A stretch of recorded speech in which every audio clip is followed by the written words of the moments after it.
Today, on episode number 486 of the Teaching in Higher Ed podcast, Design for Learning with Dr. Jenae Cohn.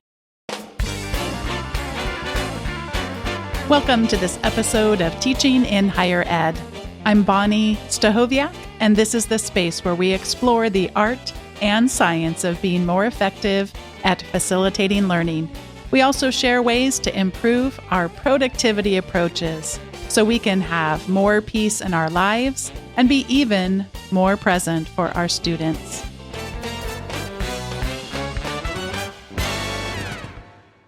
I'm thrilled today to be having one of two co-authors of the book Design for Learning, User Experience in Online Teaching and Learning.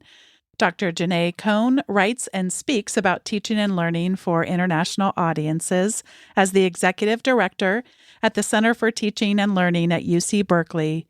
She manages the teams responsible for faculty development programming, campus assessment, instructional design, and advising strategy and training. She has developed vision and strategy for implementation of campus-wide instructional support for undergraduate education and is a leader in campus-wide efforts to develop curricular innovation.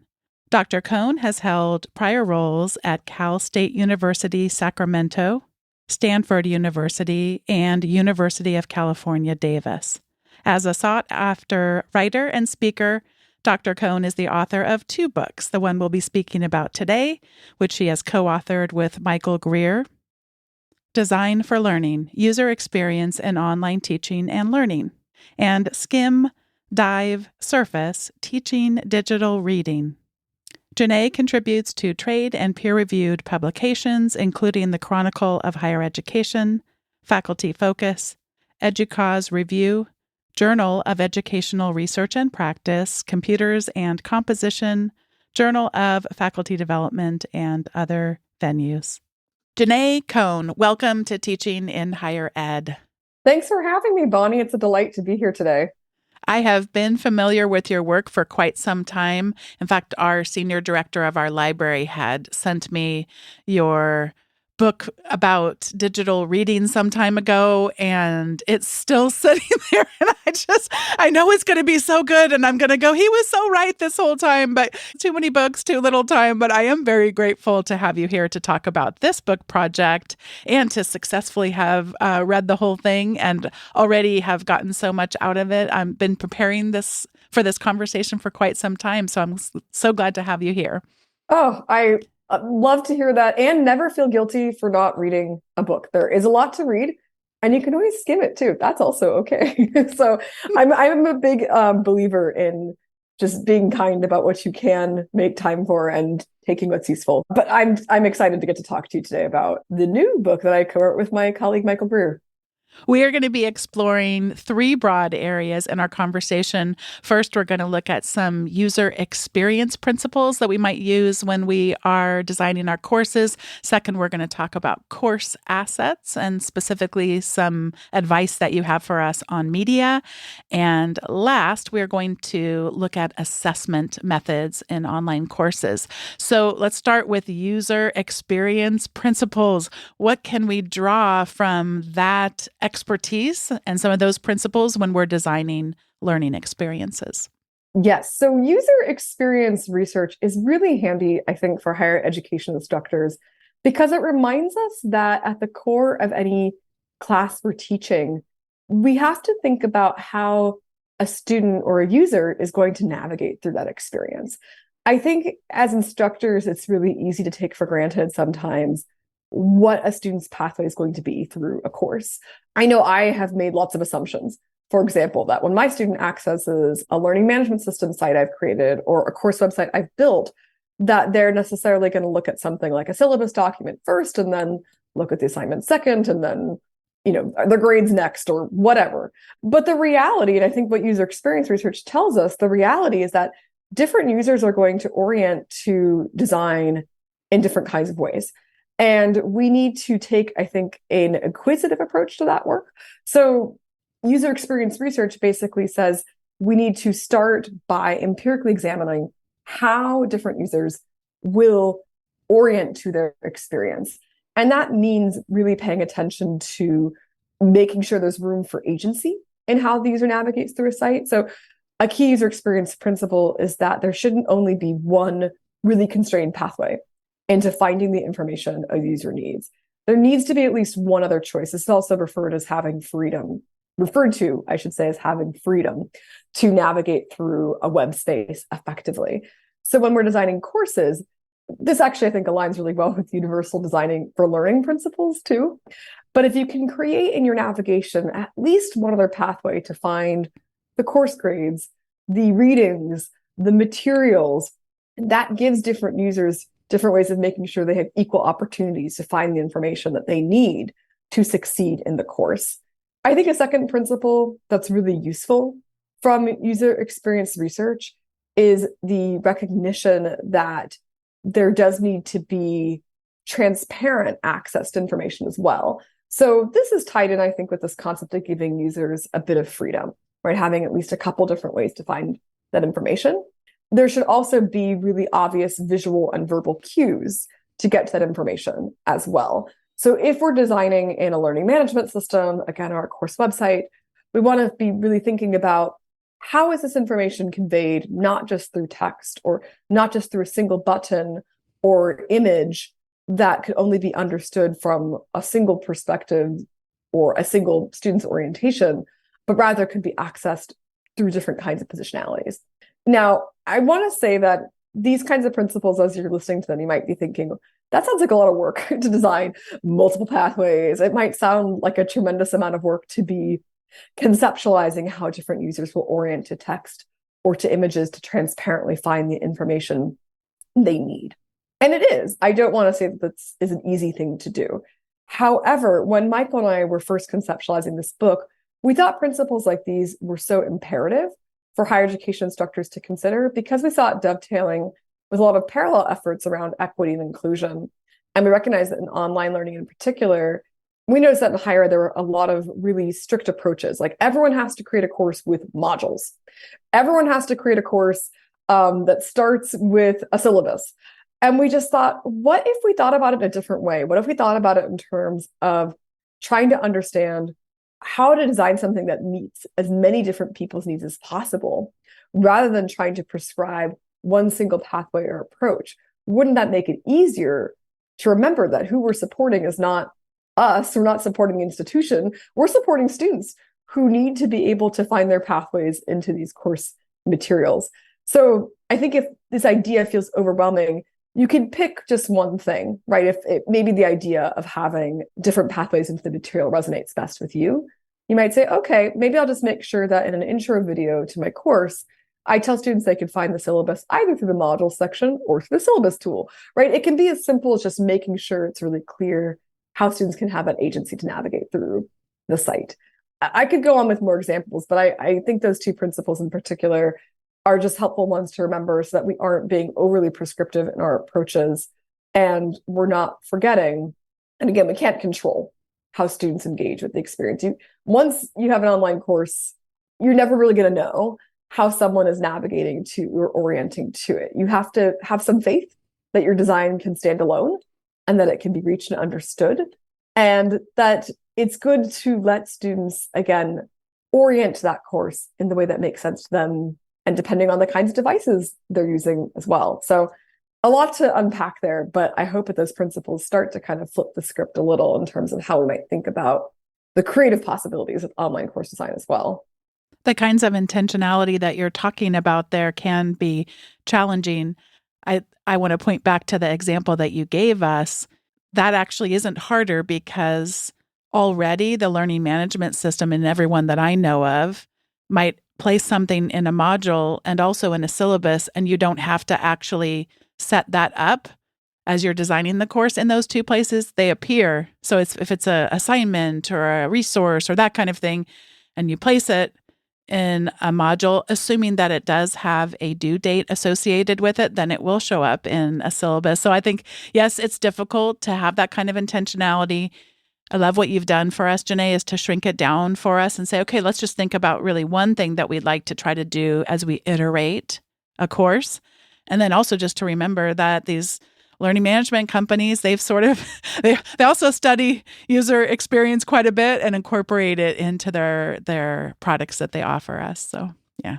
That is reassuring, right? That we can depend a little bit on the systems themselves to be designed in these ways. I think the challenge then as an instructor, if you're the one who's supposed to be designing and facilitating the course, is making sure those infrastructural choices in the learning management systems are transparent and clear. That students know, hey, I can have the freedom to choose these multiple pathways. And some of that may not need to be explained, and good design wouldn't need to be explained necessarily. But I know I have plenty of colleagues who complain about the learning management system not always feeling quote unquote intuitive a lot. And that's where I think as instructors, if we're attentive to user experience principles, if we're thinking about, okay, what does it feel like to find information in a particular order? What does it feel like to look at information in a slightly different order? How many clicks does it take me? How much thinking do I have to do? Right? If they're just kind of developing some awareness of that, they can alert their students to, whether it's through an intro or orientation video to the course, whether it's through kind of planning out a series of sort of small announcements that wouldn't take much time to prep before the course begins. Again, just to help students be attentive to how they find what they need, and to be attentive to, it's almost like it's developing metacognitive capacity. So to be attentive to their metacognitive awareness of how they're experiencing a course. This is all UX informed thinking that, again, I'd love instructors to consider, because I think it would really lower some of the access barriers or perceived access barriers to developing online courses and working online. I'm so glad that you pointed that out. I'm just going to repeat what you said. Good design shouldn't have to be explained. And the biggest place that I bump into that. So we are, as we may benefit from some of the user experience design choices made by these large learning management systems, there are a bunch of assumptions that get built into them. And the biggest place that I run into that would be with the grade book or how it's set up. I'm reading a book, which I'll be sharing once I'm finished with it, but I'm reading a book on alternative grading approaches. And it is very, very hard to wrestle with a grade book that was designed with particular assessment methods in mind. So that was such a great thing to point out. Let's explore now about different media choices that we may make in our courses and some advice that you have for us there. Sure. So variety is key in developing an online course. I would actually take a step back perhaps and say that variety is key in developing any course, because all course experiences are inherently multimodal, whether you're on site or online. So I think that's worth saying first and foremost. But particularly when you're developing an online course, it's really important to be mindful of, when will text be the best way for someone to access this information? When will video be the best way to access this information? When will audio alone be the best way to access this information? And I say the best with the caveat that media options need to be accessible. And so even if you are relying on text, even if you're relying on video, it's always worth remembering that you will need to offer an alternative modality option for someone who may not be able to access that. So for example, with a text choice, you would need to point out that text-to-speech applications are available in browsers to make sure the information is readable. If you're creating a video, having a transcript is critical. So that asterisk aside, as you're developing your course, it's worth considering, what does text afford me as an educator? What is the user's experience of engaging with text? When are they going to find text most useful? There's a certain tendency, I think, in online courses to over-rely on video and video modules, because I think there's an assumption that if you're taking a course online, you're desiring kind of on-demand video as a primary modality for consuming information. But I think that's an assumption. It's not always what the user actually desires, because watching video can be incredibly cumbersome. For example, for things like assignment instructions, where someone might need to return to those instructions over and over again. Watching a video introduction to how to complete assignment is going to feel really slow and probably annoying to have to browse through to find the information you need, right? The benefits to text are that it is easily skimmable. You can easily find and search for information. Even if you're using a screen reader relying on audio, you can speed up or slow down the rate of that audio much more easily than you can sort of buffering through a video that might be requiring more bandwidth online. Text is incredibly low bandwidth. It's the most accessible modality in terms of accessing on mobile or accessing with different levels of internet speed, particularly for international students who may have differing levels of access to internet bandwidth. Text could be a really good choice. So I'm giving an example of thinking through text specifically here, and we could do the same line of thinking for video and for audio. To model the choices you're making in media need to be based on the content, right? What do you want students to get out of what you're presenting to them? You're going to based on the audience, right? Remembering who is your user? Who is your student in this course? What are their needs going to be? And how are you responsive to those needs and how they might engage with it? And then C, what do you need students to do with the information? So again, that's a lot to hold in your brain all at once. And the advice I would offer there is when you're designing a really high quality course, it's worth being really judicious about what content you want to include. That way you have the space and capacity to do this really deep thinking about how you present that content in alignment with these considerations around how students are going to access and engage with it, and importantly, what you want them to do with that information. I know it's easier said than done. I'm a chronic overplanner. I always overstuff my courses, even when I can say this advice out loud. So I get it. It's not easy to do, but that is the best way. Less is more, especially when you're designing online, because you have to be so intentional about which media you're selecting and why for the audiences you're designing your course for. It can be such a paradox. Earlier, you said variety is key. And I've seen that so much as a learner, and I've seen it when attempting to facilitate learning for others. And yet, we don't want to do that at the expense of having somewhat of a predictable structure. What is some of your advice around those seeming tensions, but they actually can have some interplay off of each other? Right. I think that is a big tension.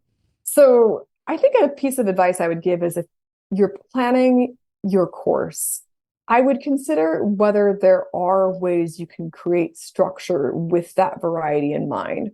For example, perhaps assignment instructions are always consistently available as text-first artifacts, so that when a student goes into the course and they're looking for an assignment, they know that that's the media they can expect to find those assignment instructions in.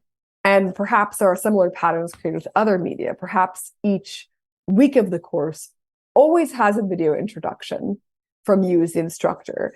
It establishes that there is a pattern to how they're selecting and how they're navigating through different pieces of information, but you're not making a ton of different choices week by week, right? It's more confusing than consistent to have some section introductions be just audio only and some being just video only and some being just text some weeks and not others. So I think there are still ways to create patterns and structure. And it comes down to taking that first step, I think, of just conceptualizing which media choice will allow me to best accomplish the goals I have for the students, the ways that I imagine them interacting with this material.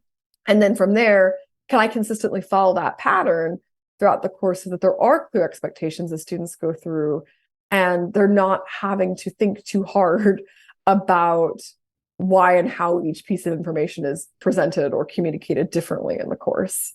As you're describing that, I'm thinking about, I mean, you said this earlier, but all of the choices we might have. So yes, text, yes, video, but then it's just, you've seen those charts before of the 9,000 things that we could possibly do. When people first start to begin to experiment with educational technologies, I think it would be easy. I have seen it be easy for people to think, oh, variety is key. So what I'm going to do is I'm going to use Padlet over here, and then I'm going to use Miro over here, and then we'll do a Google Jamboard over here, and we'll pop over. And so that is actually not the kind of variety that you're talking about to stimulate curiosity. So before we start to explore our last topic, and I suppose actually this relates to our last topic as well of assessment, but what advice would you maybe clarify for us that variety of tools may not be key, but what kinds of variety might be an example for us to draw inspiration from? Oh, great question. So I'll underscore your point first that picking a bunch of different tools to do the same thing is going to be really challenging for students because it takes a lot of time to learn how to use all those different tools. And by the time they learn how to use Jamboard in one place, and then they just switch to Miro in another, they're going to feel frustrated because they have to learn a whole new interface all over again just to fulfill potentially the same outcome, since both Jamboard and Miro are both visualization and brainstorming tools at the end of the day. So to clarify, when I speak to variety being useful, I'm really referring to variety, I think, in the core sense of thinking about access to engaging with multimodal knowledge. That as you're creating a learning experience, it's worth considering, how are they getting this information by reading visually and silently? How are they getting this information by listening slowly and carefully? How are they engaging this assignment by speaking out loud? How are they engaging with the assignment by writing themselves or by drawing or problem solving? I think that the more as an instructor you can consider and weigh the options for communicating information and think about what kinds of activities might help students best achieve those goals by getting to think in different kinds of ways and communicate in different ways. We know from scholars like Richard Meyer, who's written a lot about multimedia learning, or Gunter Kress, who's written a lot about multimedia learning. These are like old multimedia scholars at this point, or older, I should say. We know that cognitively speaking, this kind of multimodal variety in learning can activate sort of new neural pathways and more successful achievement of cognitive outcomes. But switching between a bunch of different interfaces and tools actually goes against user experience principles, to tie us back to our first question, insofar as you want to give some agency and freedom to the user, but you don't want them to feel lost. There has to be clarity to the journey, and there has to be some consistency and that clarity along the journey. So trying to use every single possible new tool out there, as cool as they might be, really is counter to user experience principle, giving someone some freedom to decide where they're going to go, but not give them so many options that they feel totally lost. Something I appreciated in the book too is when you talk about that variety, it can be in the style of writing that I use. And am I writing more for the web where this content might be read, and that web writing would be structured in different ways than if I were considering a print book and how that might be accessed differently. I mentioned on a recent podcast episode that I've experimented twice now with, instead of doing a video that I might normally do in front of a webcam, or we actually have a One Button Studio video set up, but that is a camera that is on my face. I tried turning the camera around and going for a couple of different walks. And so what they're seeing on the camera is what I am seeing as I walk around. And so that is still video. And like you said, the assignments, we know that's going to be in writing all the time, but the video might have some unexpected element. Did you have a prop sitting next to you? And you mentioned that in one of your videos. So it's not just that every time I watch a video, it's going to look like any other video I've ever seen before, and there will be 5 bullet points and that. So it's kind of, I think, the creative stuff that you share about, but we're not trying 13 different things to dip. So it's like within that constraint then opens up the opportunities for creativity. And I took that away from your writing as well. So the last area that we want to get some of your advice on are assessment methods. And Jenae, I feel like this is an unfair question because I know you have much more you could offer this, but what are some of the differences and perhaps similarities that we should be thinking about assessment methods in online courses versus ones in a traditional classroom? Right. There's a ton we could say about this. And I will do my due diligence as an author of the book and say, if you want to take a deeper dive into this answer, chapters 9 and 10 of our book do a really close investigation. Excuse me, chapters 8 and 9. I know the tables of content in my book, I promise. Do a much deeper dive into these concepts. But I would say that the first thing to think about if you're trying to assess the efficacy of your online course is, what's the data that you're collecting about your students' experience with that course? And I think sometimes instructors feel uncomfortable with thinking about their course as collecting data because it sounds impersonal. It sounds like it's turning students into numbers and not people, which makes instructors, I should say, students in some cases, feel dehumanized. So I want to acknowledge that. At the same time, I don't think data has to be a bad word, because I think it actually is really useful for instructors just to observe and see what information they can glean about the class based on behaviors and experiences within it. That actually, I think it's really humanizing and important to look at data because it gives us a really holistic understanding of what the experience of a class for a student is actually like. Their lived experiences and testimony are important, right? So one assessment approach, of course, would be just to ask students via surveys or small kind of follow-up reflective assignments for students to share what they learned. But I wouldn't rely upon those alone, because what students share verbally with you as the instructor is going to be a pretty limited window into how they experienced the whole course. So I'd also encourage instructors to actually use the analytics from their courses in meaningful ways, just to notice what has happened in the courses, right? Which resources are selected most frequently? That's not going to tell you why. I recognize the numbers alone are just going to tell you how frequently they were used, but there's a lot of conclusions you could come to based on that, right? So you'd have to contextualize and say, okay, wow, I'm noticing this one reading was accessed a lot. You could say a certain you might think about, did that mean students were using it a lot and finding it helpful? That mean this reading was really confusing, so people were having to pull it up multiple times? So I would triangulate data like that with what assignments were scaffolded with that. So how did the grades or performance or feedback on certain assignments correlate with the click rate data and usage of particular kinds of artifacts? For example, that might help you reach certain conclusions and understand more about the course itself. I also think data around assignment submissions is really interesting and important. And again, I recognize that different instructors are going to orient to processes of turning in assignments or having deadlines in different ways.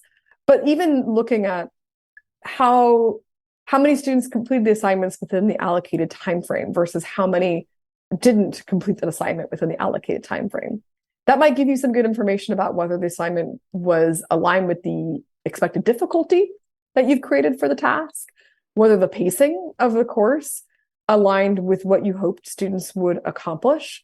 So I would say that, again, thinking about the data that's available in the course can help you engage that assessment process to encourage more reflective practice around your course. Course design is iterative. It constantly needs to be revised. So again, I encourage kind of a balance of getting some feedback from your students after the class is over and using the analytics within it to come to some conclusions about what you could revise or do differently the next time you offer the course. The final note I will just say here about assessment is that I think it's also really important, if you can, to even do a little bit of think aloud protocol through your course. So time allowing, this would assume you have some generosity of time. So I know this isn't going to work for everyone, but it's great if at the end of the course, if you have a few students who've been really engaged, ask them to do a quick screen recording of how they navigated through the course is really great assessment information for you to have too, because it can really show you from a lived sense, again, how are students finding what they need. And a think aloud protocol is a UX research protocol where a user of a website clicks certain buttons, accesses certain links, and narrates out loud what they're noticing. Okay, I'm clicking this link because I want to find this resource here, and I'm doing it for these reasons. Like, just getting to hear how someone is thinking through their experience, again, is another great way to assess an online course in particular that you may not rely upon so heavily for an on-the-ground or on-site course, but that can be really useful for designing and assessing your online courses.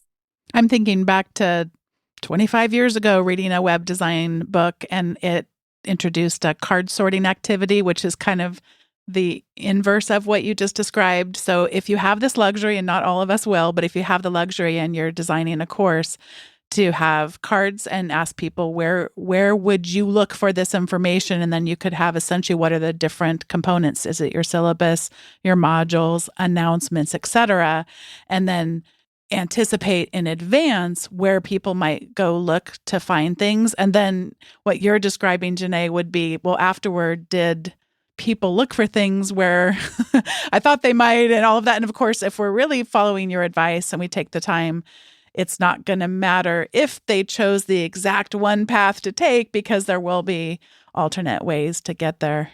I was thinking when you were talking about that earlier, it can be so hard because when applications, different kinds of online services get this right, and there are more than one place to get something, and then somebody asks you, oh, how do I get to that place? And it's like, I really don't want to make this sound confusing, but there's a lot of ways to get to that place, so that it's kind of hard. I find myself struggling where I want to tell the person that there's multiple options, but I also don't want to confuse them. So It's hard. Yeah, it's a tough balance to strike. And I try to, again, give myself the grace that I'm not going to create anything perfect for everyone at all times. But there are some principles I can try to practice and just see what comes out of it. Just it means experimenting with just one other way of doing it. It's better than nothing, I think. And that really the goal when we're designing a course is just to think about how can I most creatively develop this course this time around? Like, what's one creative or different thing I could do to try and help one more student feel like they have an equal opportunity to succeed in this course? But one of my former colleagues compared designing a course, especially a new course, to making a first pancake, which I love as a metaphor, because every time you fire up a griddle and make your pancake, like the first one is always a little weird. It's always like a little underbaked, or you burn it and it's burnt on the outside, gooey on the inside. But by the time you make more and more pancakes, they get better. You kind of figure out the right ratio of dough in the pan. I could go on forever with this metaphor, but I think it's great for course design in particular, because I just think it's iterative, is a good reminder. And I think also the choices you make about how much you say about the choices available depends on who's in your class. And I think that's also why user experience research is helpful. It's this constant reminder that we need to be listening all the time to what users of websites are considering when you're developing a site. And I think the same thing goes with course design. If we can just keep getting continuous feedback from students about their experience all along the way, we're informed by how different populations, different years are going to orient to it. So I think that means being willing to change and do different things year by year. And that's okay too. So lots of choices. Such good advice for us, Jenae. Thank you so much. This is the time in the show where we each get to share our recommendations. I've got a random one, Jenae. Go for it. I'm excited to hear it. I want to recommend mason jars with lids and reusable straws. So only Jenae gets to see this because she's on video with me, but it'll also be linked to in the show notes. But some months ago, I bought these mason jars, and they're just so lovely to be able to drink all kinds of things. It helps me because they're larger than a normal glass that we might have in our house would be. But I do tend to be sometimes a bit clumsy. So if you knock one of these over, it's not entirely waterproof, but the lid has the silicone barrier that you're going to get a few drops of water or iced tea on whatever desk it's just spilled it on, as opposed to the entire thing, which I have done before. They're really sturdy. They're really convenient. And I even will sometimes carry them with me in my bag and be able to transport, again, safely. Wouldn't bring a glass around with me wherever I went. And sometimes water bottles are such a hassle to hand wash and all that. So I'm finding all kinds of purposes for them. And I really, really like them. And I just want to recommend mason jars today. And today I'm going to pass it over to you for whatever you'd like to recommend. Well, I feel honored and privileged. I got to see the mason jar first. Yes, it's very exciting. It does look pretty cool. It's like a large glass mason jar with I haven't seen the stainless steel lid and the stainless steel straw. Yeah, I feel like I might be compelled to buy one. That was a good pitch for the mason jar. I have some bad news for you though, because I don't think you can buy just one. So you might be buying 6, I think. Oh, yeah, I apologize. I know it may be. I'm sure anything's possible, but you might find when you went to look that 6 is going to be a far better price per bottle than per jar than if you were to go and just buy one. I don't know. It's been a while since I was up. Okay, I'll have to look. I'll be curious. I mean, it makes sense that you would buy them as a set. Most glasses, I guess, you have to buy in sets. Now that I think about it, they're matching. You can share them with your friends. Yes, which is good too. So I have a couple recommendations. I will do my fun one first, and then I'll do more of the shop talk style recommendations. So the first one is, I know that some people recommended board games, and I love playing a board game at the end of a long day. I am on a screen all day. I sometimes still want to use my brain, but I want to get off a screen. So I would say the board game I've been enjoying a lot lately is one called Seven Wonders.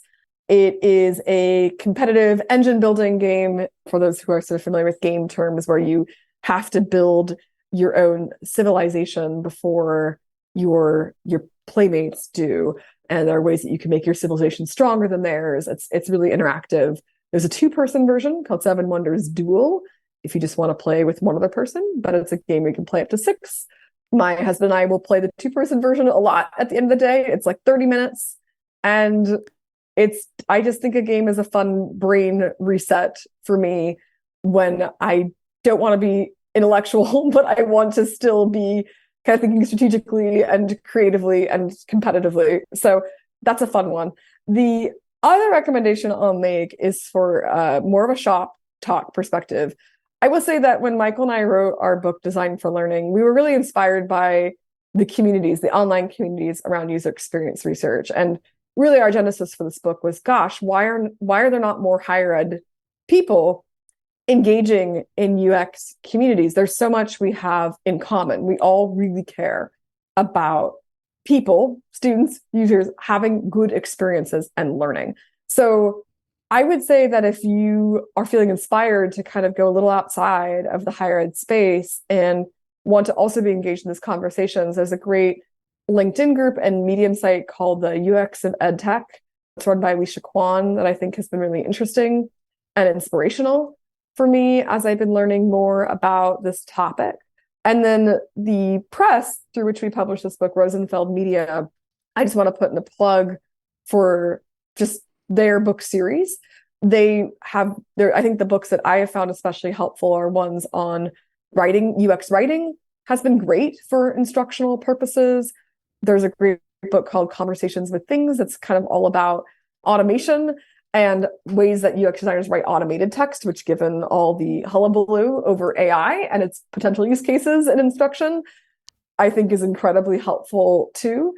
I just think sometimes my new shtick right now is, gosh, in higher ed, we could be doing such a better job of being in conversation with our colleagues in other industries who are doing overlapping things. I've just found it enriching to be willing to explore other fields. So those are the places I would point to, again, for folks who are feeling inspired by like I gave such a superficial nugget of UX principles and practices in this short conversation, but you could dive in more deeply and I think hopefully feel equally as inspired by some approaches that I think are flexible and exciting and humanizing.